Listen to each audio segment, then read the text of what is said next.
Nag-post po sila. Sino mga naging favorite niyo? Siguro si Ivory. If you like a girl, treat her like a princess. Type ko ba to? The type of girl. Come on, just answer. Yo! Or Ivory. Type ko ba yung personality yung ganun? Makulit, hindi maarte, masaya lagi, cute siya pero hindi niya pinapakita. Ang sinisigaw ng puso. Sabi ko sa sarili ko, wow. At nag-wear siya ng pink. And I think I never saw her wearing pink or a dress like that. Yeah, it's total.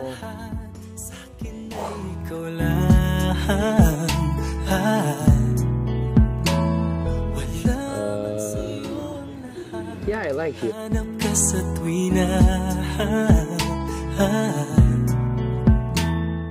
Type kita, as in sa mga kilos mo, hindi maarte, chill lang, pagiging maganda, kakulitan mo, and yun.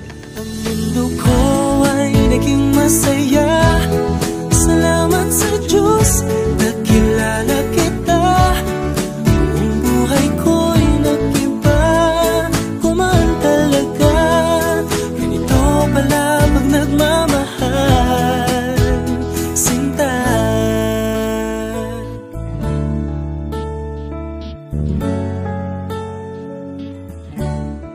But you were just the one to make me really smile.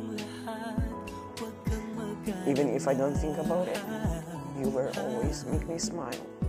Even if I was sad, inside my heart it was, Marco, don't smile. Marco, don't smile.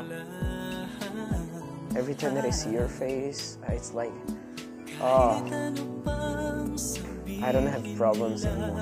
Basta't para sa'kin ang mahalaga, ang pag-ibig na wagas dating dalawa. Ivory is someone that I want to know better. Is your crush inside the TV? Oh, come on, you already know. Siguro po yun, nakita mo na, hindi ko naman pwede matanggi. I had a crush for Ivory.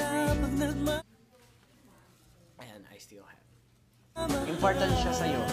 Pagkatapos, after a big task na nagkameron sila, after what happened yun sa big task, yung nangyari ng mga balls, pagkatapos alis siya, of course, masasaktan ka naman. Because you want to, na makita siya nag-i-smile. Mundo ko ay naging masaya. Salamat sa Diyos. I hate you. Anong ibig sabihin na I hate you? Sa kanya, I hate you. It was gabi, bago matulog. Ang dami nangyari yung araw na yun. Yung parang sinusuntok niya ako buong araw. Yung parang sinasampal yung ganung bagay. And yun, parang nainis ako doon. Pero even that, parang masaya pa din ako. So it's like, I hate you. Something na... Diretso mo. I hate you. It's thank you and... Thank you that you're always beside me. Wala man sa'yo. What is the best thing that you like about Ivory?